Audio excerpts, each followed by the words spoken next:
Hi, I'm Joblin and welcome to Money Trees, the show where we break down financial top fives for you. Now, we all know tales of rags to riches, but we don't always hear the riches to rags stories. Today, we're going to take a look at the top 5 billionaires who lost it all. At number 5, we have golfer Gudmundsson, a former soccer player from Iceland who hit the big time before losing it all. Gudmundsson, by all accounts, has lived a varied life. He was sentenced to 12 months in prison, suspended for 2 years for bookkeeping offences, having faced around 450 charges in the half-skip affair. He moved to Russia after the fall of the Soviet Union and made his fortune in the beverages industry.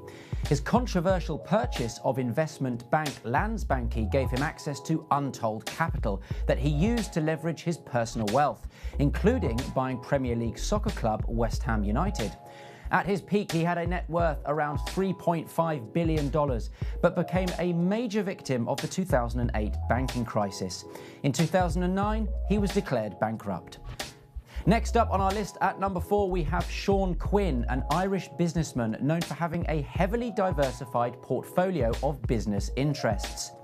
At one point in 2008, he was Ireland's richest person with an estimated fortune of $6 billion. However, as market hysteria gripped the global economy, the $2.8 billion that his holding company, the Quinn Group, owed to the Anglo-Irish Bank dragged down the rest of his empire as the bank collapsed and filed for bankruptcy. In the ensuing scramble for cash, Quinn began asset stripping his businesses, something which he served a short custodial sentence for. Quinn continues to live in Ireland, running a micro version of his earlier empire. At number 3, we have Adolf Merkel, who was Germany's richest person with a fortune of $12.8 billion made from his time as head of a pharma and engineering conglomerate. Adolf was known to have been a major speculator and loser in the failed Volkswagen takeover of Porsche. The financial crisis hit Adolf hard, leaving his holding company owing more than $6 billion in debt and forcing him to give personal guarantees to banks who were unwilling to continue to take such risk. It all got too much for him in the end, and the magnate took his own life in 2009. The infamous Bernie Madoff comes in at number 2, and although a convicted fraudster, the estimated $17 billion fortune he amassed makes it impossible to exclude him from this list. Bernie cast himself as a market sage who managed money for the elites of America. However, when the financial crisis hit, his business came under scrutiny. In 2009, he was charged with and pleaded guilty to defrauding investors to the eye-watering amount of $65 billion, running the largest ever known Ponzi scheme for over 2 decades. He was sentenced to 150 years in a maximum security prison.